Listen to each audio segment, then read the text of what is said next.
Welcome to the Calgary Sessions. This is episode number 38. I'm your host, Jeff Humphreys. Today's guest, him and I, I'll be totally transparent. We started off, got hooked up through our good friend, JJ. Started doing work for this fella, and then we've become good friends ever since. So this will be a cool conversation because I don't know his full backstory, but I'm pumped to get into it. So name and what you're up to. Yeah, Rob Bolton. Yep. I'm the current owner of Big Sky BBQ in Okotoks, Alberta, and living the dream daily. Daily. And your dream is a little different than most people because it's up early and like there's a shit ton of work involved. Yeah, she's a monster for sure. We usually start our days around 2 a.m. and end them at about 10, 11 p.m. So it's a full circle. Yeah, you know, I've been in the restaurant world for a long time, but obviously, you know, from the outside in, you are the hardest working restaurant owner that I've ever come across. Yeah, I think that always gets injected and drilled down. I'm a farm kid from Peterborough, Ontario, and parents always instilled a good work ethic. And if you didn't, back in those days, you get a swift kick in the ass. Literally. Yes, literally. So, which is really cool. You went there right away because the show is I like the guests to go back as far as they want to go, and you being out east and how you grew up will be a big piece of the equation of to understand what you're doing right now. So take it back. Go back as far as you want to go, and just tell me about how you grew up and what you were doing back then, and then we'll weave our way all the way to where you are today. Yeah, so I grew up, family of three. I got an older sister and a younger brother, and both parents, we grew up on a farm, and we started out actually on a bungalow off the farm, and then grandparents passed away and we moved into the farmhouse, and it was more of a hobby farm. I shouldn't say hobby farm, an excessively big hobby farm, because my dad still worked full time and so did my mom elsewhere. So what was on the farm? When you say like an excessively big hobby farm? Yeah, like we had dairy cattle, we milked, we had a pipeline system. So if anyone's familiar with that, most of the systems nowadays are all parlor systems. Okay. And then we actually got rid of most of the dairy side, and then we went all registered Limousin, which is a different type of breed of cattle. Yep. I thought I died and gone to heaven because you weren't in the barn 7 days a week. You weren't working three times a day. Yeah. But no, it was good. We grew up always playing sports. My dad was mom and dad both were big athletes and always tried to push the kids into sports. And back then, you didn't have computers or iPhones or any of that, so you're always outside playing. And we grew up playing hockey, lacrosse, baseball. All of it. Yeah. And mixed in, like when did you start working on the farm? Like was it an early age? Probably about 5. No way. Yeah. So there was no pissing around. It was if you're a farm kid, you're working. Yep. Yeah. Anything? Like grunt jobs? Everything. Yep. Everything that needed done. Usually back then on the worst ones. Yeah. Like cleaning stalls. Yeah. So everything. Low man. Yeah. Did you fight it? Did you know you had no option and you had to do it because you were going to get kicked in the ass? Pretty much. Yep. That's how that rolls. You don't, and anytime you want to sort of be lazy, you'll get reminded very quickly what to do back in the, it's a whole different era, right? Way different, right? Like, yes. And you said it to start this whole thing off. That is the reason you can do what you do today? I would 100% agree with that. Yep. Yeah. And did you know growing up that you were, and I think I know the answer because I think I feel the same way. But when you're growing up, and it's a harder childhood, right? It's not a free pass. It's like work. It's earned, and But at the end of the day, you got to think what my parents had back then and what they did to put us through. Like I played AAA All-Star hockey in Peterborough all my way right up to Bantam, and probably back in the day, could parents afford that? Yep. Not really, but they did. They made it work. And they, just you think of the sacrifices that they all did for all three kids. And it was awesome, my sister, she played ball, a lot of baseball, volleyball, that stuff. My brother, he sort of grew up in the same footsteps playing hockey, baseball. And it was run. Yeah. And it turned out one weekend, one parent would be going this way, and another weekend, a parent would be going that way. And it's just for the love of their kids, right? Did you, when you were growing up playing hockey, because the level of hockey played was good, right? Yeah. Like when you're playing AAA, because you're probably traveling around, and so it's serious. Did you, when you're doing that, so you're probably at AAA play, you're like 16, 17, midget AAA, or is it Bantam a little bit younger? Yeah, so I sort of tailed off and went more the baseball route come Bantam. Yep. And that's usually the age, even back then, where you're sort of leaning towards more one sport. Yep. Field lacrosse sort of came into the picture then a little bit with high school.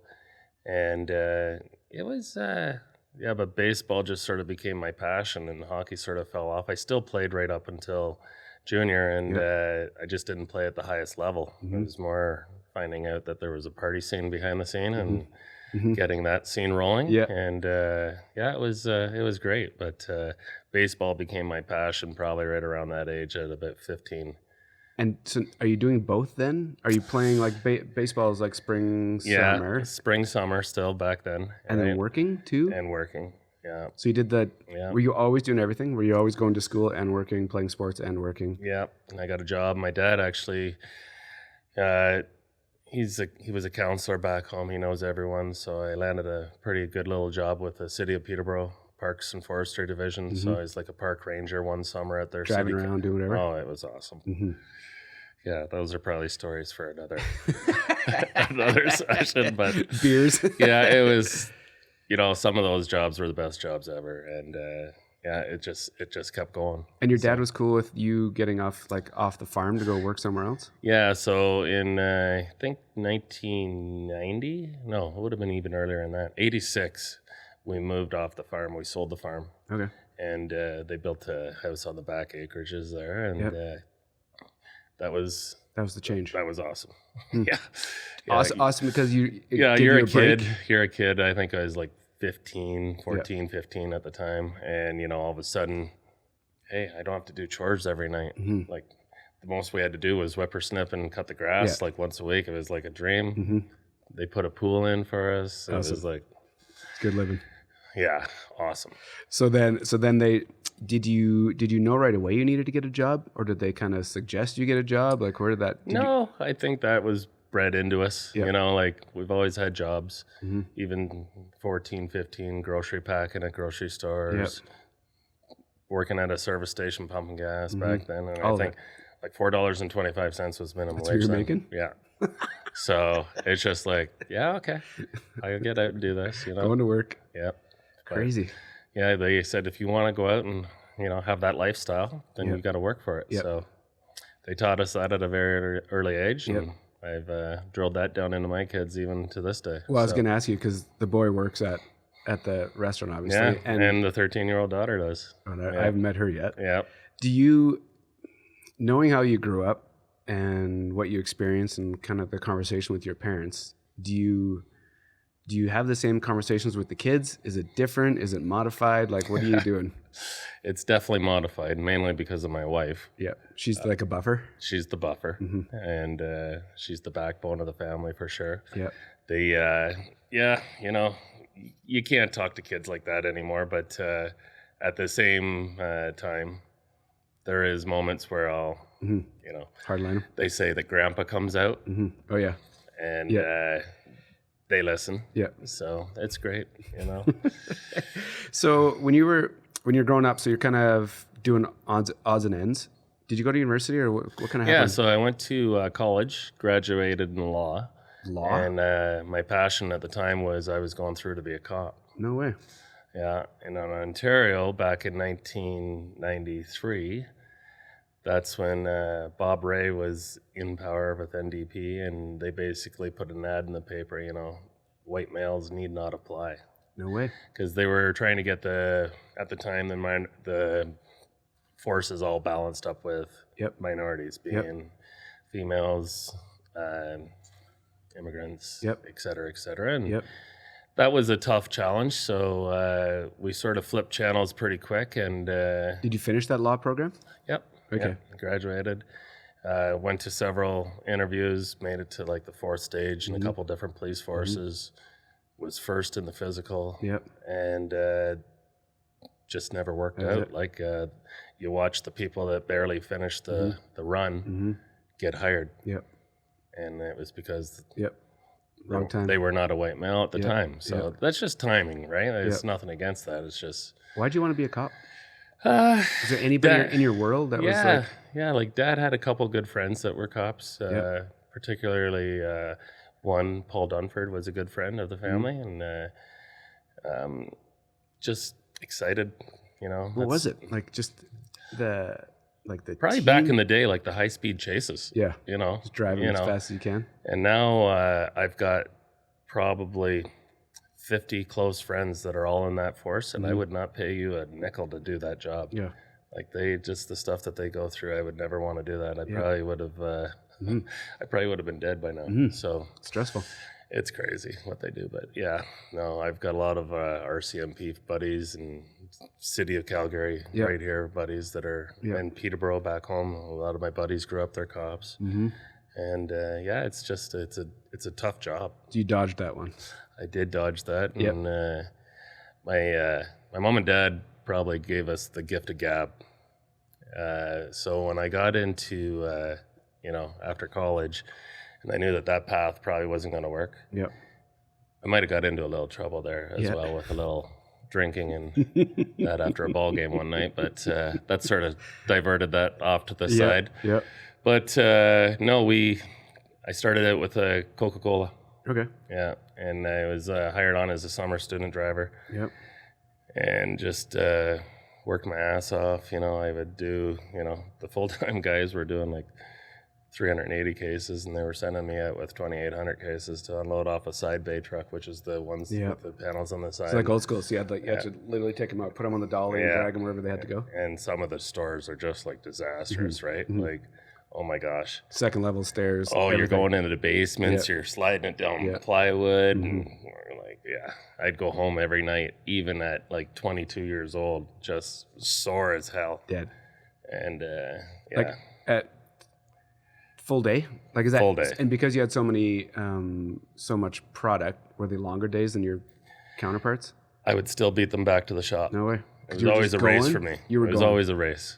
It was always a race. And I think that once again, that comes back to just parenting, where they instill you always. I don't accept losing very well. Never have. I can remember being a kid. If we ever lost a baseball game, or if I got struck out, I was that kid that would cry because I was upset. You were wound up. And and very rarely did I get struck out, but no. It was great. They just instill that into you, and to this day, I try and drive it down into my kids too. My young lad, he's just got a scholarship, so he's heading down to Tampa Bay for lacrosse next year. Yep. The daughter, she's the driver of them too, so this will be interesting to see what path she's doing. She's doing volleyball right now with the club. Cool. And it'll be good. When you don't like to lose, how did it transfer into school? Grade wise? Yeah, like were you a capable student, or were you just like sliding by, just doing other things? I was a good student.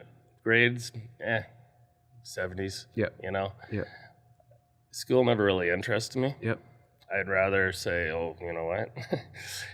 It drives my wife crazy because I can switch gears and just see something, and then I'll go right off and do that. And she, it'll be just like, school. Yeah, I'd rather go over there and work and do something physical than sit here in a boring lecture and, not boring, but, at the time what they were like. And it was always interesting. So if there was a party, heaven forbid, my first year of school, I think I got my degree in alcoholism. So, you're a professional? Oh my gosh. There was some stories. Yeah, there's some stories. But no, it was fun. I always had a big circle of friends, which was awesome. And to this day, that's what I try and preach to the kids, never just have one circle of friends, have 50 circles of friends, because friends are really what will help you down the road. Yeah. Yeah. Which is interesting, because I think that conversation at that age, to have the idea in their head that they shouldn't just be in one group, because we both know going forward, like the amount of circles that you're involved in and you've brought me into, like, it's just, that's all it is. It's just circles of networks and people that help you do everything you do. 100%. And that's, in this day and age, that's how you get things done faster. Yeah. So once again, it goes back to being fast and being first. Yeah.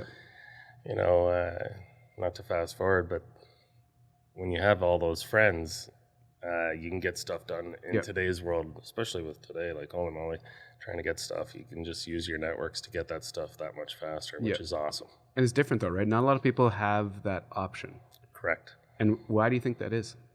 What have they done that's different? So I don't want to say laziness, and almost more of an exclusion, where they've chosen just to stay in this little pocket over here versus go out and wander into this pocket and go out and wander into this pocket. Like back in high school, I would, you know, hang out with these kids, the cool kids. I would also talk to, you know, back in the day, we called them like, I don't want to say skitters because that's not what the right term is. Punks or like whoever. Yeah, you know, like they all lived out there. Yeah. So I just never chose one group. Yeah.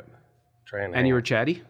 Like big extrovert? I was a big extrovert. So that kind of helps, you know, frame the reason that you're kind of going to all these different groups. Yeah. It's easy for you. It is very easy. Okay. Yeah. And to this day, I go up to every table. Well, that's, it fits perfect for what you actually do right now. Yeah. So drag it back. You're working at Coke for a while. 6 years. And then this is like post law. So you graduate law, and you're like, I need to do something. Yeah. I'm just going to start here because is there a big distribution center in Peterborough? So it was just a warehouse plant. So all of our product would come down from Toronto and do a cross dock, and then we would deliver it out from there.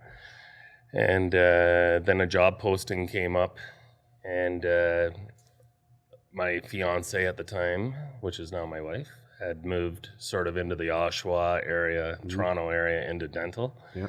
And the job posting came up in Hamilton, the Hammer. Wow. So I applied and got the position. It was a distribution manager, and I was going in there as a 22-year-old distribution manager, managing unionized employees that had 30 plus years. Mm-hmm. How'd that go? It was interesting. So the first year, I walked in and they had warned me that this union had filed 397 grievances the previous year. And I took the 397 grievances as a challenge. And in my 2 years as a distribution manager there, I had one grievance filed. Wow. So what was the magic? Working with them. Yeah. Showing them. Versus telling them. So like right beside him, kind of doing it?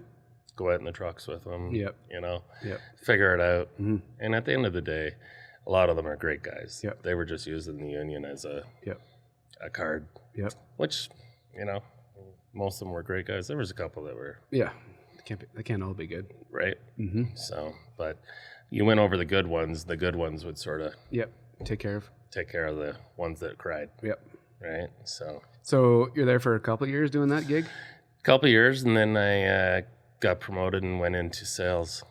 And then I sort of found my calling. This is all within Coke? This is all within Coke. Okay. So they kept on pushing you around. Yeah. Just like next. So I became a business development manager, and my job was the education channel. So we would go in and lock up the school boards to put vending machines in there. And at the time, it was right before, you know, we had Five Alive and we had Tropicana juices, Dasani water.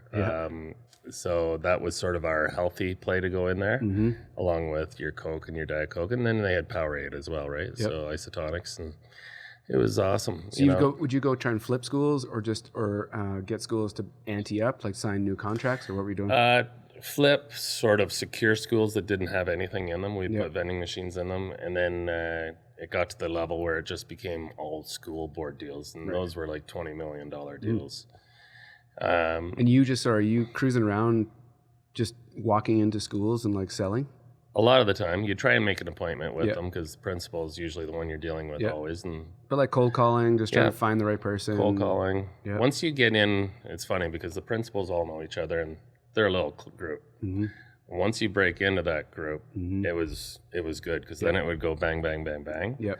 This guy would call this guy and say, "Hey, Rob's a great guy. He's here to help the school. He's got some good stuff for us, so take advantage of this." Yep. And, you know, every school doesn't have a lot of money, right? Their hands are tied. So if they're getting this off to the side and they can get reimbursed this way. And then the school boards got smart, and they're sitting here going, oh, all these schools are getting, we want that in the head office so we can control it. Which is why they then said, we'll come to the table with everything. Yeah. And then the kickback is, or whatever the deal is, gets different. And that was great because some of the schools that you couldn't get into that were Pepsi, and if you won the school board deal, those Pepsi machines then were all of a sudden gone. Why did you, when you said you had found your calling, what was it? And how quick did you know that? I knew it probably on my second day of going out cold calling, talking to people. Just like, you just like bullshit with people and just like I came back, like our job, we get bonused on how many machines we could put out, how many vending machines in the schools, third-party operators at the time. And, you know, they would come back and it'd be like, I got 2 machines this week, 3 machines this week into different schools. And my first and second week, I think I came back, I had 30 one week and I had 40 the next week. And it was just like, okay, this is great. And then it got to the point where the school boards were all sealed up. So the deals were done. So because you'd run around everywhere. I'd worked my way out of a job almost. Yeah. And then my brother at the time was a summer rep with Labatt's. Okay. And I went to one of his promotions in Oshawa. Yep. And I actually drove from Burlington to Oshawa, which is about an hour and a bit. Yep. And I met up with his district sales manager, Paul Walker. Just to have a conversation? Were you angling towards a flip? I went there with a goal. Yep. And I came home that night and said to my wife, I said, I think I just found a new job. So Paul Walker and I had a couple beers and talked that night, and he said, flip me your resume if you're serious. And I didn't know how serious he was on that, but once you get to know Paul, he's a man of his word. So I actually, and this is what I found out later, he's an amazing guy. So I found out 2 days later, I sent my resume, and they called me 2 days later, and I got an interview, and that was a process that I don't think any company does anymore, but every company should take on. And they used to call it the gauntlet. And Labatt had an import division at the time called the Olin Specialty Beer Company. Okay. So in their portfolio was Stella Artois, Alexander Keith's, Hoegaarden, Laff, Bellevue Creek, Sol from Mexico at the time. We were an agent for that. And it was a friggin' 4-tier interview process and 4 grueling days. And the gauntlet is probably an 8-hour day. And they had you, and their office was down on King Street in Toronto. It was beautiful. It was an old warehouse, refurbished inside. It was still had the nostalgic behind everything. They had the wood, they had some like wood exposed. And we could tell you some stories about that, but there's still some guys at Labatt that probably don't want to know about those stories right now. But they had a 26-foot bar in their showcase room there where they would bring licensees in and train them. Cool. Because at the time, Belgian beers were growing rapidly. Keith's was on fire. And it was just, I'll never forget that interview day. You know, they got... why were they... Okay, so no disrespect. Yeah. Why would that industry, why would they put these potential new hires through that? What is it that they needed to figure out? Well, geez, there was aptitude testing. There was interviews. It's a booze company. Right? I think the main reason behind a lot of it is that you're on your own. Right. You're on your own 99% of the time. Yeah. So you're managing an area. That was the position that they were hiring for. Yeah. You know, I don't think they put their hire people through those interviews, that process. That was different. But if you're going to be what they called a premium beer merchant, territory manager, they wanted to make sure that you guys actually had it together. Gotcha. So they would give you different scenarios. Hey, you got 6 calls to do today. Here's your driving distance. And then at 5 o'clock tonight is your son's birthday. Yep. What do you do? What are you doing? And you physically couldn't do the 6 calls. Do you remember? Did they ask you that question? Oh yeah. And what was your answer? Do you remember? I was late to the birthday. Probably the wrong answer, but I don't know if there is. You're sitting across. I don't know if there is a right or a wrong answer to that one, but crazy. Yeah. So this is for like territory manager for Labatt, and then where was like headquarters? Where could you? So At the time, it was still two different companies. Okay. And that's the way that they were going to the street with it. So Labatt had territory managers, Olin's had premium beer merchants, and we worked together. Gotcha. So, we weren't allowed to steal any of each other's taps. Yep. Our focus was 100% to go against the competition. Yep. And it just gave us a new opportunity doing the separate on the street foot traffic of getting those accounts that potentially lock Labatt out. Just because they're pro Molson, we could somehow get in there. Gotcha. And my first year, I couldn't ship Stella and Keith's tap handles out fast enough in the Burlington, Golden Horseshoe, Niagara region. That was my territory. So I did Hamilton to Niagara Falls. Okay. And then in year 3, they added Burlington onto me, which was awesome because I became best friends with some of the guys down there. Joe Dog's gang is amazing. If you ever get a chance and you're in Burlington, go to Joe Dog's. They're amazing guys and great operators. So then, And you're literally going around cruising. You're going to all these restaurants, pubs, whatever. Creating programs. Like cold calling? Cold calling, yeah. You like that, hey? I loved it. I loved it, man. Yeah, I loved it. And then they just they bought in on you. They bought in the programming and the beer. Was good. So amazing. And you know what? Cold calling's not for everyone. Yeah. But you also have to have the right product when you're cold calling. Yeah. And when you're walking in the door with Alexander Keith and Stella Artois in your pocket, it's an easy conversation. Yep. Right. Yep. Because what places don't have those beers in them right now to this day? Yeah. Right. So, we did 4 years, I think, there, 5 years in that area. Yep. And then they promoted me and moved me to Ottawa. And I'll never forget this call. It was actually with Brent Quartermain. And it was a guy I really looked up to in the company, as I did to a lot of them. Yep. And he called me and he said, we got a little scenario here where...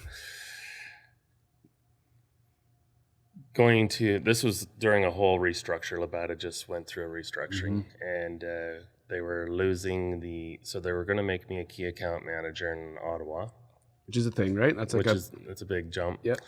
And I said, I guess I sort of skipped there. So I was already in Ottawa as a premium beer merchant, doing the area. And when I went to Ottawa was the strongest market in Canada outside Nova Scotia for Alexander Keith's. So 57 share. Okay. So 57% of all beer being poured at the time was Alexander Keith's. Really? In Ottawa. Crazy. And I'm going into a very, very tough market where there's not a lot of growth opportunity. Yep. And in 2 years, I'd taken the 57 to 69. Wow. And almost 70. I did hit 70 a couple of weeks, where 70% of all beer being poured in my territory was Keith's. Crazy. And then I think I was about 3 years into Ottawa. Yep. They offered me a promotion to go to be a key account manager in Ontario. Yep. And that's when Brent called me, because they had offered the position on a national sales call. So everyone's on there. I said, we're doing this. And then I got a phone call from Brent right after and said, hey, we got the new owners, which were the Brazilians, are not happy with the amount of cuts. We still need to make a few cuts. And we can't cut some of the senior key account guys because they've already been there for a while. Totally understand. Well, we're going to make you a retail liquor rep calling on the LCBO chain in Ontario. And I'm just like, that's sort of the job that people get when they can't cut it on the street in the on-premise world. Yeah. Because on-premise is hard. And hard because just you have to understand what these people need. And well, you're dealing with a million you and me's. Yep. Right? Yep.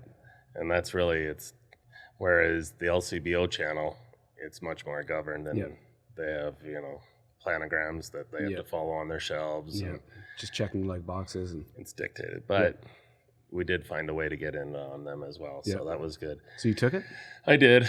Regret. I was so mad. I would tell you when they rescinded that offer as a key account and put me in as a freaking liquor rep. Like mad. I was fucking mad. I feel like you have this like tick boom. Yeah, I was, and Quartermain called me, and I'll never forget that call. He was actually really good, and he told me the direction on why they were doing that, and he had actually taken their 4 strongest guys out of on-premise, and then Ontario put all of us into retail because that was the focus to grow that chain. So it wasn't you being singled out. It was kind of like It wasn't, no. So, and they had some other great guys. Like, the Labatt days were amazing. It was just... good people? Great people. Yeah. Great people. Best job I ever had. And to this day, I still have the closest relationships pretty much with everyone that worked there. You know, you can call them up and it was like, you've never missed a day. It's just those friends, right? Like, even with the distance? Even with the distance. You get that connection, it's there. Yeah, and they all come out to, whenever they visit Alberta, they're all coming to see me, which is awesome. Yeah. You know, they have all the places to go and like all the connections and restaurants and hookups, like chains, blah, blah, like they come find you. They come, and I love it. And, you know, it's usually a full night, so they usually end up crashing at my house or whatever, and just reminiscing stories, right? And telling old war tales. So it's been, it was good. So after you did the LCBO thing, how long did you last there? I did that for another 2 years, and then they promoted me again, and I became the national key account manager for Western Canada. Okay. So that one was a move. That was our biggest move, and they moved us to Calgary. What year was that? That was 2006. Okay. Yeah. So just before the boom here. And you got to sell Jody on the idea of going west? Yeah. And it's a big role? It's a huge role. Yep. Huge role. And luckily at the time, she's in the dental field. Yep. So her job, she could pick up and go get it in another dentist's office. That was the good thing, right? And she always supported it, right? Like she never said, no, I don't want to do that. I know that one was a huge move because now she's moving away from family even further, right? Yeah. But at the time I said, well, it's a 4-hour drive to Peterborough, or it's a 4-hour flight from Calgary to home. It's the same distance travel-wise for us. Right? Good sales pitch. You can tell why you're good at what you do. yeah. So she packed her all up, and you were good with this. Were you good to like leave all your friends and family and all that just to keep climbing the ladder and just performing? I was. Yeah. And we needed a change. Yeah. You know. We just lost a daughter with a brain aneurysm. So that was in Ottawa, and that was tough. You know, that was probably 2 years. So it was time for a good change, and that was the other part of the, I don't want to say sales pitch, but the other part of the momentum to get out of there is everything that you would do and remind you was always there. And I said we need to get out of there. So timing was timing was good, and we worked for a fantastic company. Like I don't know any other company that would have did what they did with that situation. So just taking care of you and understanding that you're first, not the business. Yeah. You know, you get the VPs and the presidents coming to Ottawa just to see you to make sure that you're good. Because they all had true invested interest in. It was great that way. You know, I could never say enough about Labatt for that. And then we moved out west and found our home calling. You know, the first few years, you'd go back for Christmases and that. And I can remember, I think it was our 3rd Christmas back to Ontario, and we're driving home to Peterborough, and Jody looking off to the right, and got the kids screaming in the back, of course. She looks to the right and she goes, I missed the mountains. So that was actually our last trip for Christmas home. Did you feel with that going back, back and forth? For you know what it's like traveling. You're living out of a suitcase. You're visiting as many friends and family as you can. You always want to do it. It's just it wears on you. You're always sleeping in different beds, different couches. You're usually drunk. But night. Late nights, early mornings, and but it's great. You know, that's what you do, and it's just I agreed with her. So, and we had sort of gotten into skiing because when I came out here, one of my key accounts was RCR. Cool. So, and you start skiing all the resorts, the Rockies. You're spoiled. Yeah. I can remember my 5th day out here, actually, walking into RCR's head office and hooking up with Tom Rosner and Matt Mosteller. Matt says, "Hey, do you ski?" And I'm like, oh yeah, I ski. And he goes, "Okay, great." Had you skied before? Just like at the local hill, maybe twice. Okay. But just, flat in out, Ontario, the local hill is not much bigger than a bunny hill out here. So the, I can remember, I'm like, "Oh yeah, I ski." So thought I would. Straight-faced. Oh yeah.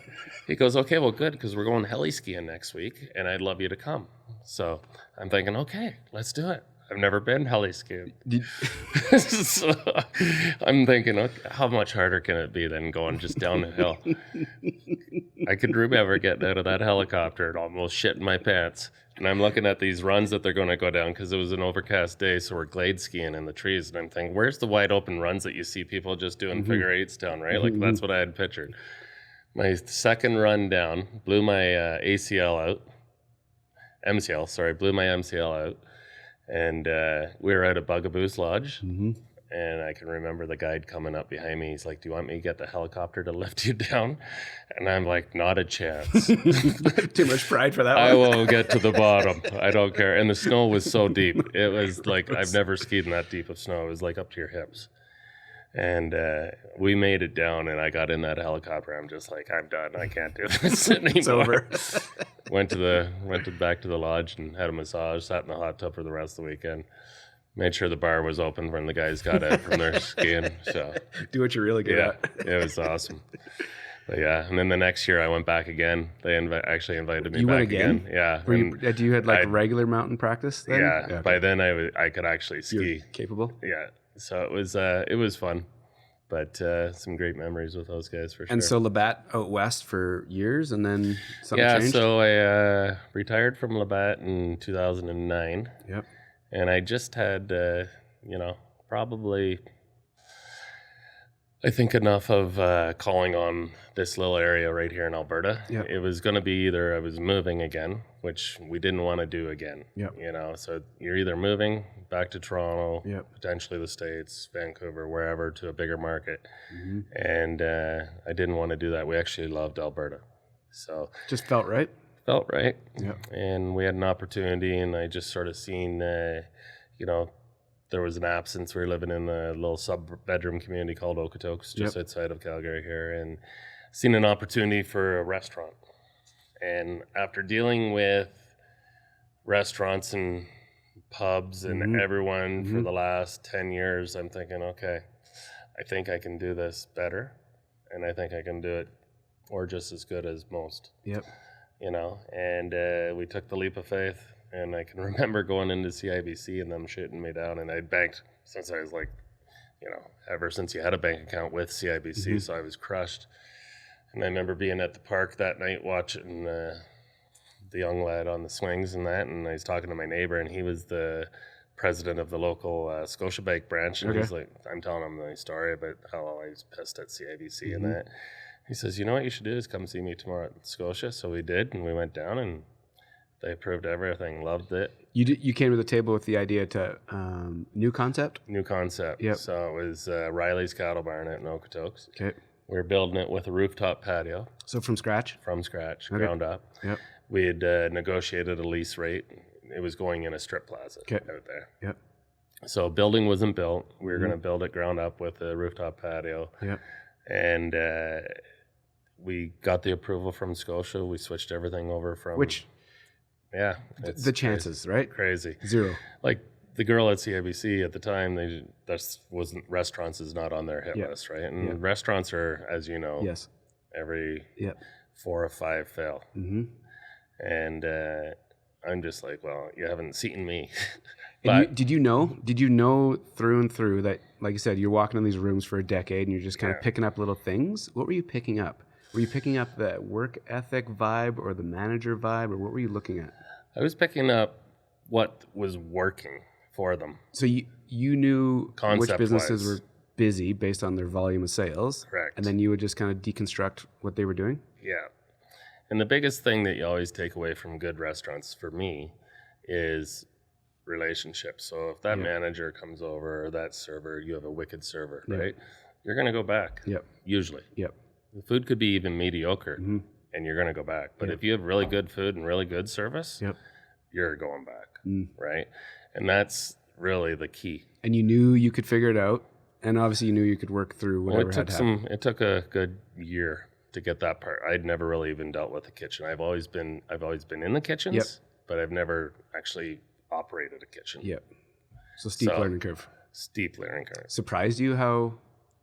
Yeah, and at the time it was getting tough to get workers because that's when Tim Hortons was paying their staff at the time, $17, $18 an hour. 2010? 2009. 9, okay. 9. Okay. Yeah. So we actually started out with a really, really young kitchen, like 18-year-old kids right out of high school. You designed the menu? I designed the menu. So you the menu part wasn't a problem. You could figure out what you wanted to serve. Yeah. And obviously you had the booze and the front kind of covered. You understood the vibe of what the servers, kind of how you wanted them to operate. And the back, you were confident enough to say, okay, this is the framework. This is the framework. This is what we're going with. It's more of a I don't even want to use that word upscale because that's the wrong term. It was more of a different type of steakhouse. / pub. Combined. Okay. And you got to remember you're going into more of a rural market. With Okotoks. So it fit, like steak. It would fit. Yep. You got to have steak. That was my thought. You have to have steak. And the idea of being in a strip mall, was that great. Was that number one option? Or would you the only affordable option? Okay. So where I currently am today, we actually looked at that land because it was for sale back then too. No way. And I remember them saying 1.3 million. I'm like, fuck, I'm out. I can't afford that. So, and that's why a lot of restaurants are under leases, right? Because they can't afford to buy the land, build the building. Right. And when they can just walk into a lease that has a building on it already. That's so it's a good first step. It's a great to figure it out. First step. Okay. So Scotia set us up. We got things rolling, got everything figured out. Then the town of Okotoks came back to us and said, oh, I know that your building permit says that you have the rooftop patio, but the development permit that was submitted for that plaza never showed a rooftop patio, so we have to go back and get that. And that involved all the neighbors again. Right. So now it goes into the paper. People can come forward. And we had a young lady that I never met in my life stir up the pot. Based on what? Like, it's in a strip mall, it's a restaurant. Well, across the way was a subdivision. Okay. Which she backed onto. Right. So her thought process was that we were going to be bringing cowboys to put a club up top and big rooftop that's going to be bumping all night. And that wasn't the case at all. But that's just, that was her mindset at the time. So we proactively found out that this girl was doing this and she was going door to door to get people to sign this petition. So I just got everyone that came in the restaurant to sign our petition in favor of. And on that list, I had the police chief of the RCMP out there, the fire chief of Okotoks, lots of regular guests, doctors, lawyers, welders, mechanics, everyone. So when it came time to go to the hearing and see if they were going to approve our rooftop patio, she never even showed up, which blew me another way. But anyways, we were there, and I showed up with 6,800 signatures in favor of, and her petition had 7 against. So that was good. We got the rooftop rocking. I called all my friends, and we built that in about probably 6 days. No way. And it was a long 6 days. But that's what you do. That's what we do, and we keep her rocking. How long was it around for? So we had Riley's 2009, January 9th we opened, and we sold it November 1st, 2015. So it was a run. Yeah. And I never went there, so I have no context of what it was, but I understand how you operate your business right now. Were you the face, the voice? Were you there, like open to close 7s? My first 3 years, I don't know if I ever left there. Because... What were you making sure? Why did you, besides the work ethic, why did you do that? Well, we changed it probably 4 times. You were just on the fly. You're like, this is not working. We got to go a different direction. Yeah. Whether it was a renovation, when we first opened up, we had like 25% of the building space was lounge. Yep. And the other 75% was dining room. And the dining room was asleep at like 8 o'clock. Yep. So I'm like, and the lounge was packed, and people would walk in, and I'll never forget this. I seen 6 couples walk in, and they couldn't get a seat in the lounge, so they turned around and walked out. Right. They didn't want to sit in the dining. The dining room just didn't have a vibe to it? No. Yep. So I'm like, oh, that's got to change. So grabbed the chainsaw, the tools, and ripped that all out and built, we added on, we made the lounge 50-50. And then it was awesome. And I'm also a big community guy. And that's, you talk to anyone in this industry, that's where it goes. So you're doing fundraisers. What was your move? Yeah, what was what were you up to? So the first one we did, the first big move really is you go after the big teams. Yep. So we have the Dogs in town. Yep. We've got a junior A hockey program. We've got a baseball program. The Dogs are awesome. So we sponsor them. We have a box there behind home plate. Yep. And that really just started the ball rolling. Does people see your name associated with some, like the big piece of the community, and that connection is starting to build? Yeah, I would like to say I'm probably one of the larger ones out there for sure. Yep. And, you got guys like David Sobey's, he's amazing. Yep. And doing his part as well. Ford and all the guys, the big guys will all do their part, right? They all do a great job. And but you were starting out. I was starting out, and you saw that you needed the community to buy into what you were doing. Minor hockey, especially in Okotoks, hockey is big in that little town. Yeah, right. Yeah. So I was just there at that new fancy rink. Yeah, it's nice, and they have a great little minor hockey system. Yep. And with the minor hockey system comes a lot of great dads and moms. So with that, we started doing fundraisers. So we started a program where, I would charge the team $19.95 for their team dinner. They would sell the tickets for $30. Gotcha. They would keep all the ticket money. Plus they would do raffles there and have a fundraiser. And if they did it, I'd try and tell them to do it at the start of the season. And it's an icebreaker for all the parents to get to know each other. And it would become a party. So again, you were kind of cold calling to these these associations, pitching them on this idea. Yeah, and a lot of them would come to me as well, right? So once it started to happen, because teams are always looking for fundraising ideas, and it's way better than doing a bottle drive. You're gonna make, I seen teams leave there with like $20,000, and it's fun too, in a 4-hour event. Yeah, and now they got their stuff. They were giving checks back to the parents. Crazy. So they've never, and times have changed a little bit. Still, if you do those events, they're great. They're great one-off parties, and it's fun. So the community, that was your first. That was your That was the first big community play. And then so you're trying to figure out the community, and then you're kind of tweaking the building as you see fit. Tweaking the building as we see fit. We got the rooftop up there rolling. Yep. We actually added on to the rooftop. I can say that now because we might not have had a permit for that, but we got it extended.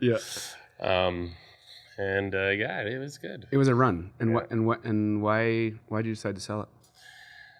See the times, there was a couple new spots coming in to town. Not that they really affected us. It was like a bump, for 3 months. Everyone wanted to go ride the new shiny bike, but they all came back. And Joe and I just wanted to try something different and get out of the restaurant industry, to be honest. Which is this is going to be great. This is going to be a great story. So it's because the restaurant industry is hard as hell. Period. Hardest job in the world. Yep. And it can eat people up and spit them out. They go bankrupt. There is a lot of reasons why this business is torture. Yeah. So you want to get out. So you decide to sell it. Yeah. Like I grew up a farm kid. Yeah. And I will guarantee you, hands down, that the restaurant industry is the hardest industry to work in the world. If you do it right. And you have to be passionate and you have to adapt. Yeah. And you have to be willing to adapt. So it's not always what I want, but you have to be able to read what the customer wants because at the end of the day, it's the customers that make your business. Yeah. It's so cliche, but it's people people know that, but they're not willing to make the changes. Right. Either they're too ignorant or stubborn, whatever, or they got no money, whatever the issue is, they just don't want it. They're like, they'll understand, they'll learn, but they don't. 100% of the time. Or lazy. Well, and that's the big one, right? It is this day and age. Yeah. Especially with the younger operators. Totally. Yeah. So you sell it. Then what? Sold it. We had a great year off. You actually took a year off? I did. No way. Yeah. Did that hurt you? Just with the engine, as you're always rolling, or was it? Well, was it when you don't have a restaurant or a business, which way the bank account goes, it's only going one way. Yeah. And I've got a wife that can spend. Mm-hmm. Well, but, you're not bad at that either. Yeah. It's a double trouble with you. Yeah, exactly. I always tease her. She's the one that rubs that right back in my face. But no, it's. We took some time off. We did a lot of camping with the kids, and it was a good, healthy year. Yep. But at the end of the day, I'm like, we got to do something different, And I just we seen a really good opportunity, and at the time, I'd gotten into barbecue, just messing around your backyard. Just messing around. Yep. And went in a couple competitions with buddies, and we got so goddamn drunk. We didn't even finish those competitions. Yeah, it was just more like get the guys together. It was awesome. Throw some meat on the smoker. Yeah, like we were down in Coeur d'Alene. Yep. I can remember we pulled the trailer down there, get set up, and we're like, okay, let's go to the bar. So we went to the bar for the day. We come back at like 7 o'clock that night and make sure everything's set up, ready to go. And the organizer comes over and she goes, where were you guys? You missed the fire inspection. You missed the coaches meeting. You missed all this stuff. And we had been at the bar for 5 hours. And so I'm like, oh. And she goes, and what's that cooler full of beer? You can't drink. This is a public park. No way. And she goes, but just say that you're cooking with it, right? Mm-hmm. And I'm like, got you. I got you. Would you like one? So she sat there and had a beer with us. It was hilarious. So we were talking, and then I said, "What time's all this stuff got to get turned in?" So she gives us the sheet and that, and I said, "Is there anything else?" And she goes, "Well, the fire inspectors weren't happy with you, but I just told them that you were all from Canada and that everything was good." So I'm like, "Oh, okay, good." So we turned on the smokers. We didn't even know what we were really doing. We turned on the smokers and we said, well, everything is in the smoker. Let's go back to the bar. So we did. We get back to probably like 1 a.m. Mm-hmm. We came stumbling into the park. Yep. Everyone's out there dead serious, smoking, working like, their looking stuff. at these drunk Canadians. We're all following in the tent. One guy the next morning, he goes, "Oh my God, I didn't know who was snoring louder between you guys because there was 4 of us." No way. It was like chaos. Yeah, and the next day, the turn-in time, we did not qualify in the ribs because we didn't turn in enough ribs. We were supposed to put 6 in the box. Just the things you learn over the years. So you were like, you're interested in it. Very. You're kind of like, it's a joke, right? It's a joke, but you were into it. You were trying to figure it out? Prior to Riley's, we had actually already converted to a smokehouse. Okay. So when I sold Riley's, it was a barbecue house. Okay. So we went from steakhouse to barbecue. Hmm. And at the time... People understood that? Oh, yeah. Were you smoking steaks and stuff? No, we were smoking brisket, pork butts. So it was like full ribs, on? Yeah. Okay. And we'd gotten into it. A bunch of friends and I actually went in a competition here in Calgary at the Bow. Okay. That once again was another disaster. Never take friends with you to barbecue comps. Have you ever done one that you're like half proud of? Yes. Yes. Down in Austin. Okay. Yeah. Okay, we'll get to that one. Yeah, but the competition in barbecue in the Bow here, I remember we didn't go to bed. And we stayed up all night drinking. And at 6 a.m., I said, we need to get the chicken going because that was the first thing you had to submit. Mm-hmm. And I can remember walking into the trailer and the guy was sitting there with a Letterman trying to deskin the chicken. Mm-hmm. And he was just annihilated, a good buddy of mine, Willick. And I just looked at him going, we're screwed. Another competition done. Well, first of all, it started Friday night. They did a chef's challenge, so you were allowed to submit one appetizer for judging. And we thought, oh, we'll go and rock this, right? So we had carved out a watermelon to look like a whale. Mm-hmm. And so the mouth looked like a whale, had a tongue of pulled pork coming out, and then we laid shrimp on it. Well, we didn't know that we weren't allowed to submit seafood as part of the rules. So that was a DNQ. So that's what started the weekend. You're consistent with the DNQs. Oh my God. Yeah, the things you learn. So you were competent? Oh yeah. Yeah. Like the restaurant was pumping out barbecue, so you understood all the ins and outs. And you thought you were playing at a level. Yeah. You think you're playing there until you go to the States. Was that your turning point? Yeah. Okay. Yeah. So go back to your year off. You're trying to figure out what it is, and then I want to hear this one. Yeah. So, there was days that I didn't even know what day it was. That's what happens when you're not in the work world, right? Mm-hmm. You wake up and you're like, geez, what day is it? Is it Saturday? Mm-hmm. Like every day feels like Saturday. You're calling buddies, like, no, I'm working today. Yeah, exactly, right? Like, what do you guys, I'm like a puppy because I don't like to stand still too often. And I'm like, hey, what are you doing tonight? Like, you want to go golfing? Where can we go? They're like, yeah, we got to work. And I'm like, oh, yeah, okay, sucker.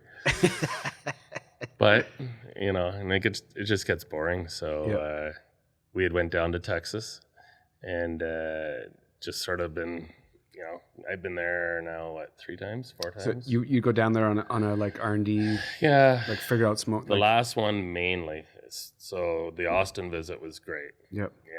You got to go down there and see how these guys are actually doing it. Like a paid program kind of thing? No, went down? Out of my wallet paid. Yeah, that's what I mean. That's what I mean. Yeah. But there's whatever. You go down there and you go to a place and learn from them. So I'm trying to think here right now. I'm having a brain cramp on what it's called now because it's called. Start with an F? No, that was later. Some other? Not Hoodoo. Oh, they're one of the big guys down there. Give me a second, I'll think about it. Yeah. But yeah. So you go down there on a bit of a mission? Yep. Yeah. And this is learning. And a year, like during this year off? Yeah. So you're just like, I still have I need to figure something out? We do. We did a lot of one-off trips. Yep. Both Jody and I. Mm-hmm. This one was on my own, and we went down there, actually caught a football game. Yep. Got to go down to that. And I found that I was sort of doing it right, but I wasn't doing it right. Did you know that you weren't doing it right?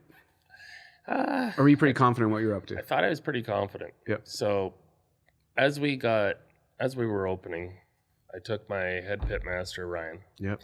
And we went to Georgia, and we did a whole week with Myron Mixon. Okay. And that was awesome. I came back, we did a whole hog course with him. He does a great course. I would say for anyone that wants to go down, go do that. Because he does a great job. And Myron Mixon is the legend, right? Like he's the winningest guy in barbecue history. Yep. And I thought, okay, so I came back and we switched everything on the menu. Yep. We were going Carolina barbecue, and a lot of their stuff is always sauced. Yep. So for a year we rolled with that. It was awesome. And then I went down and we got the opportunity to go down again and work with Aaron. You're good. And I came back and I switched everything again. Is this Riley's or is this Big Sky? This is Big Sky. Okay, so Big Sky's now. You got to go back to Sorry, we got that. Yeah, we're getting ahead of yourself. Yeah. So keep going. Yeah. So I guess the year off, I can't even remember really what we did in the year off. It was a blur. 12 months went by. 12 months did go by. Yeah. And I remember we wanted to go buy that land, and I said to Jody, it was lurking there still, hey? That location you knew the minute you saw it way in 2009 that this land was going to be something, should be something. So I can sort of remember when all my friends were saying, we had just bought the land. Yep. We'd sold Riley's. We had the year off. We were doing nothing. And come around June, I had, when I sold the Riley's to the group, we had a 5-kilometer non-compete. Yep. So that way I couldn't open anything up in Okotoks again, right? And I remember going there, leaving Riley's and driving, and I think I was 7.2 kilometers away. Yeah. So you're like, okay, I'm good. I'm safe. Went to Scotia. Back to your guy? With the business plan. He had moved. Okay. And they said, no, we couldn't do this. And I'm like, okay, well, my track record here with Riley. So, yeah, not to keep going back, but that whole CIBC thing, you know, we had that all paid off with Riley's in 3 years with Scotia. And I'm thinking, okay, so I got a good, and they're like, yeah, I know, we just don't do the restaurants anymore like they did back then. Yep. So then we went to ATB, and they were awesome. Cool. So ATB's was willing to take our risk with us. Yep. And that's so here we are sitting on a tailgate in the middle of a field on the side of a highway. And give some context to where it is, just in case people don't know where this field is from Calgary. Yeah, it's on Highway 2A. Yep. Yeah, just like 5 minutes off the 5 minute, no, 2 minutes, like 30 seconds. 30 seconds off the Deerfoot, as if you're going into Okotoks. Yep. So we're not in Okotoks. We're 7 kilometers away. Yep. But so you're sitting on the tailgate. Yeah, with Joe and come up with a name. Yep, Big Sky. And said, let's do it. So you're in. We're in. Bank gave us the green light to go, and that's when I got on the phone and started calling all my contacts and contractor friends, and we started digging September 3rd, and we opened November 3rd.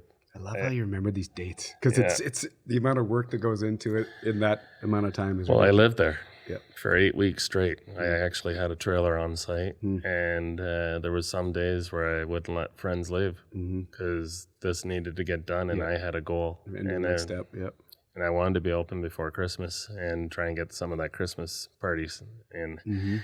And I can remember everyone saying, "You won't be open in 8 weeks," you know, and I'm like, "Yes, I will." And we were. So to build a restaurant in 8 weeks and open, even if it's in a lease building, is unheard of. It doesn't happen. It does not happen. And and you just had great friends and work long hours. Like it would be nothing to say that I didn't probably work 8 straight weeks of 22-hour days. And catch an hour here, catch an hour there. But it was hell. It was You're a hardworking dude, but even that's a lot. That was a push. I think I dropped about 40 pounds. Yeah, you must have been ripped. Yeah. It's just because I didn't eat. Fasting. Yeah, my diet was beer. But yeah, no, it was good. And what year was that? That was 2016. Okay. Yeah. So 16, you pop up Big Sky. Pop up Big Sky. There it is. It's going to be a little 50-seat restaurant. Opens as a Carolina place, or was it your own? Yeah, so we just said barbecue at the time. Yep. We hadn't really dignified whether it was going to be Caroline's. It was kind of like your spin on it. Yep. And then you went to Myron Mixon and kind of like, this is... Yeah, I could remember opening the menu. We put this... Someone should punch me in the head. But the crazy... You knew. Yeah. You knew so much already. Yeah, and that's the thing. And I had our menu. It was a little wee menu on I think it was a 42-inch TV. No way. And in that giant building? In that giant building. In that time, you had to come up to the counter and order your food and pay for it. Crazy. Because that's the way that they do it in the U.S. Okay.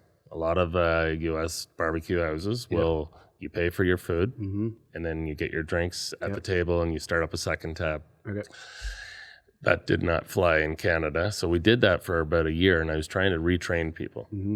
The challenge is I had a lot of buddies say, "Hey, Rob, I want to come there, but I can't do 2 tabs and expense them for work." So I'm like, okay, so we call up and, I'm looking, and then I went to a restaurant. I remember they had iPads right at the table. I'm thinking, that's slick. The servers gives them a little bit of an edge on putting the order through correctly right there in front of the customer. And so that's what we did. We went to all iPads. And which is pretty early back then. Yeah. So that was in halfway through 2010. Yep. Or sorry, 2017. I'm going back to Riley's. Halfway through 2017, we were all order at the table now. Yep. And then the monster just took off. Like, it was busy out of the gate. It was. I can remember being lined up in our first year, like, all the time as just, well. Word of mouth? Word of mouth. People knew, like, because you'd been established in Okotoks in that area. You had friends in Calgary, and people just, like, they come try. They tell I don't think a lot of people even knew who Rob was, okay. right? They just knew Big Sky. Yeah. And it was something different. It's in the middle of nowhere, really. And so confusing to an outside person like myself that was driving that road, like wherever I was going. You would see this building on the side of the, and a Big Sky BBQ. I'm like, they must sell barbecues. Yep. And that's what I thought for all these years until we finally met. Yeah. But that, like... Yeah, 100%. And actually, the sign I had ordered actually just said Big Sky BBQ. And a buddy brought that up to my attention early. And I'm like, you're right. So we added pit onto the end of it. And for years, and I mean years, and still to this day, people think that we just sell barbecues. Yeah. Yeah. It's so... Whatever. It's working. Yeah. I can't say enough, but yeah, it's, I don't know. Put a picture of a piece of meat out there. You don't need to do anything anymore. Yeah, People now know. Yeah, exactly. You're fine. Yeah. So you're messing around, and then when did you decide to go south and kind of start tweaking the food again? So that was you go to Myron Mixon, you kind of figure out, okay, this isn't... We switched everything to Myron, and then we went back to Austin and went to see Aaron. Yeah. And why'd you... Was that something you wanted to get done? Yeah. It was just on your list of, I need to figure this... Yeah. There's one more person that I want to go see, and that's Tootsie at Snows. She's the queen of barbecue. That lady's 83 years old. Awesome. And she still works 2 jobs. Crazy. At 83. And I want to go meet this woman before she calls it a day and retires, because that's still on the bucket list. And now we can travel again. That will happen very soon. Yep.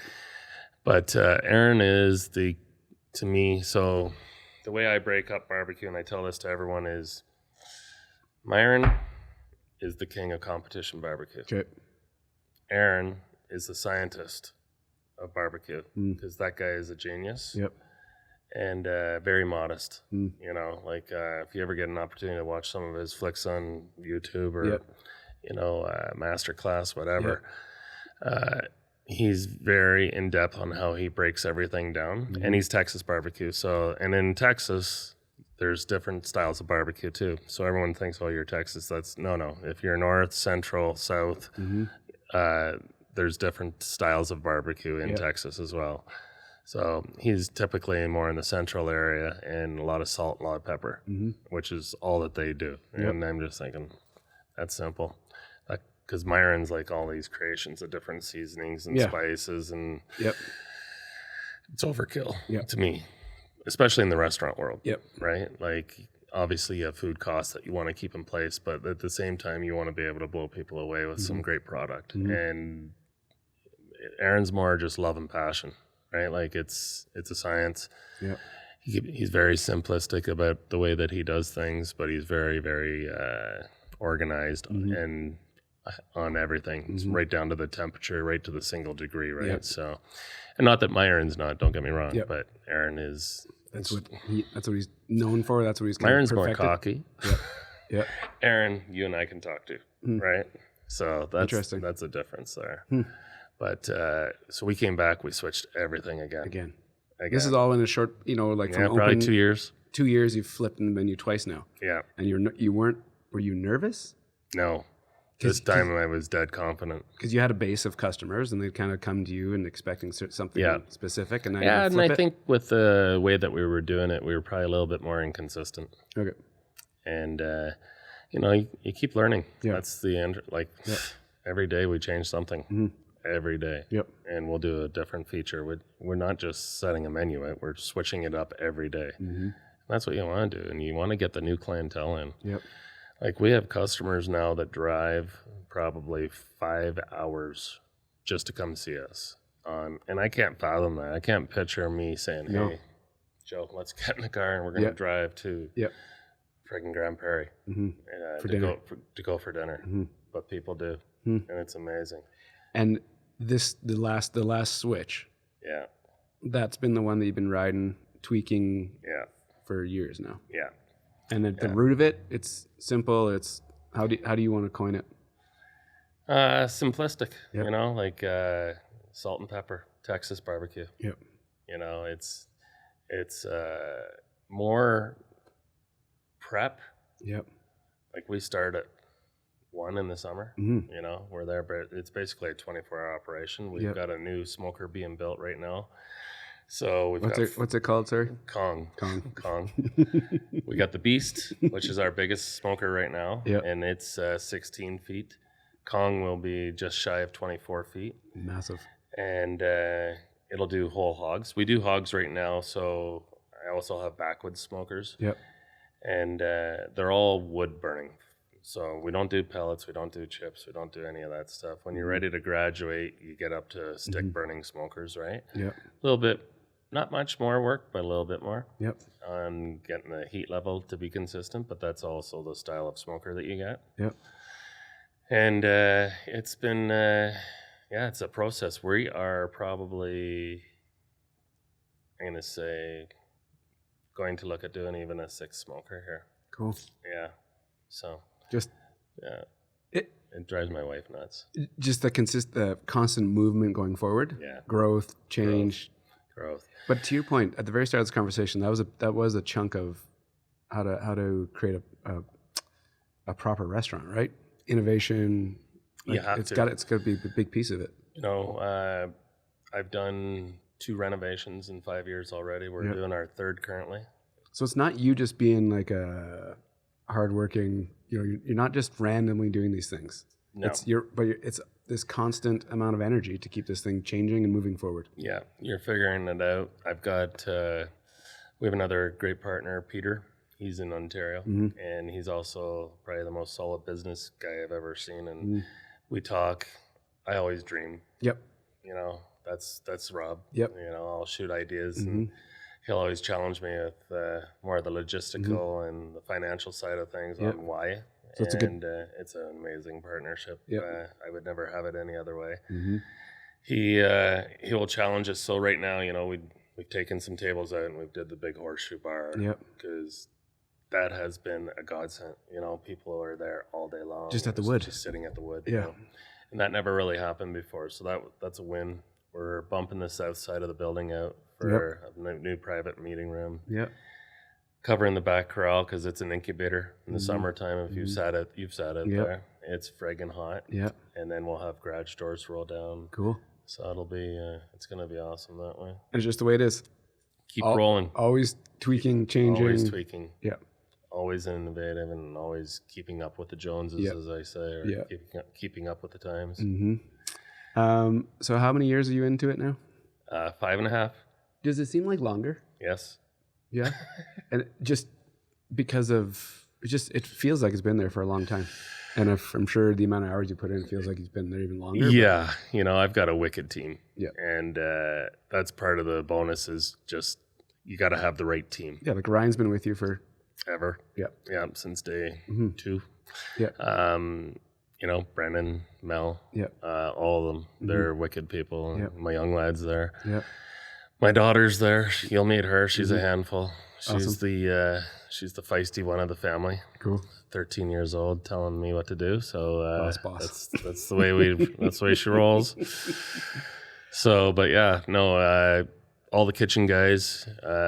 We have a wicked kitchen team. Yep. You know, Will, JV, Ryan. I got 2 Ryans in there. That's always fun. And just everyone. Just makes it go. They have got a new guy there, Leo. He's doing great. Just cool. We start early. Like early.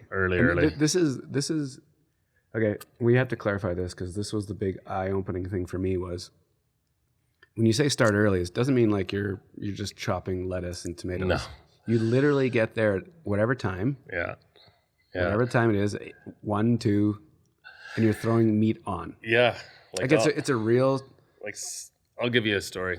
Not many people know this story. Last summer, I got the guys to start the smoker, and usually if you start the smoker and you soak the meat down pretty good, you're good for about 60 minutes without being there. Yep. So they started the smoker at midnight. I got there at about 1, and I noticed there wasn't any smoke coming. And I'm thinking, that's weird. They told me they'd started the smoker.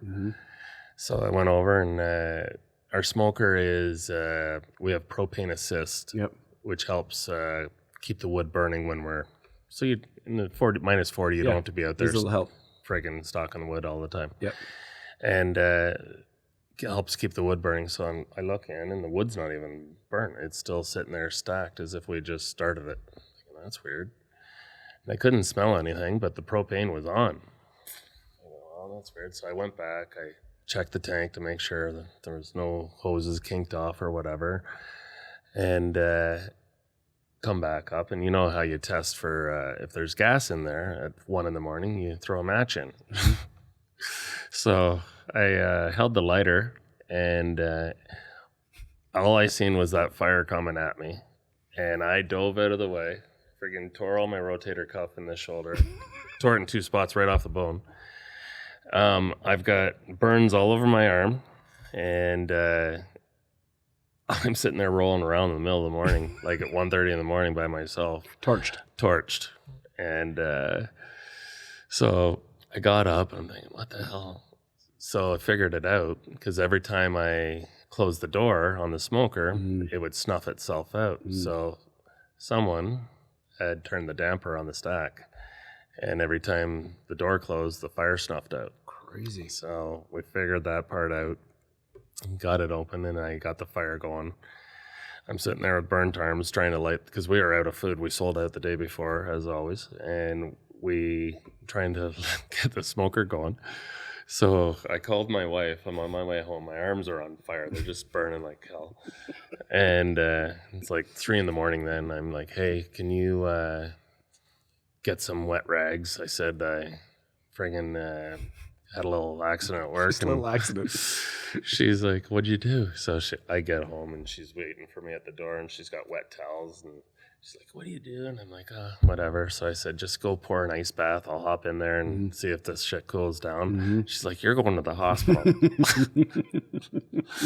So I'm like, okay, let's go. So get all packed up, and she's driving me into the hospital. I said, well, listen, I got to stop at Big Sky.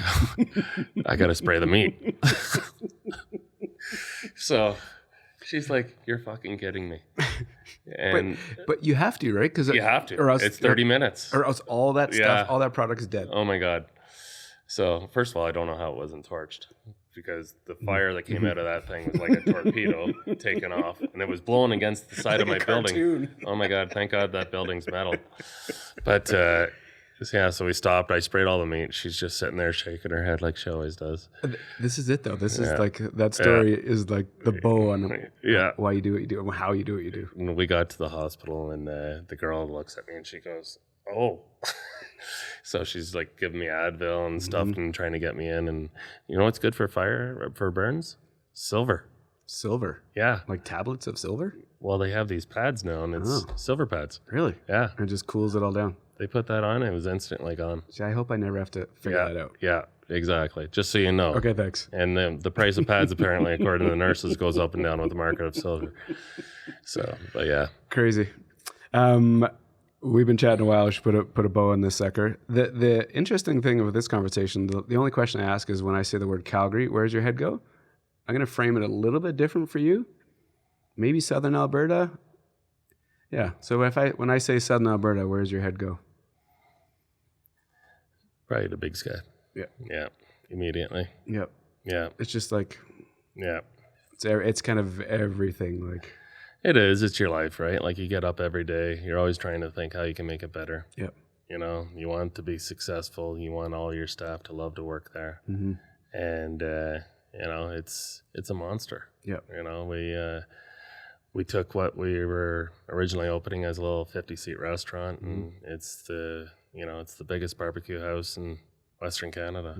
That nobody knows. Like, yeah, I say that tongue in cheek, right? Yeah, it is the biggest one in Western Canada, and it's like obviously a shit ton of people know about it now, but still, it's a sleeper. Yeah, just outside of Calgary. That's why I love it. It's sneaky. Yeah. I don't need to come play in this big market in here. I've got a big monster outside it, and then everyone comes to me to see. So it's been great. We have the best customers in the world. Yeah, and I will say that day in and day out. You know, without them, you're so customer focused. Yeah. We work in the entertainment industry, right? A lot of people call it the restaurant industry. I call it the entertainment industry, because when people are going out and they choose to come see you to spend their money, I always say thank you. You know, because they have a million options where to go. Right. And the fact that they drove out to come see me, because you're not walking to Big Sky. Nope. Good on a horse. We have a lot of horses coming, but and the odd chopper. And the odd chopper. Yeah, the odd chopper. Lots of bikes, and that's a whole different animal. Totally. The motorbike scene's amazing. Yeah. But yeah. That's cool, man. Thanks for taking the time. Anytime, partner. I obviously know how busy you are. So it's all good. I'm sure you've been up since whatever time today. Yeah, so it's all good. Thank you. I appreciate it. Talk soon. Have a good day, my man. Thanks. Okay. Be good, buddy.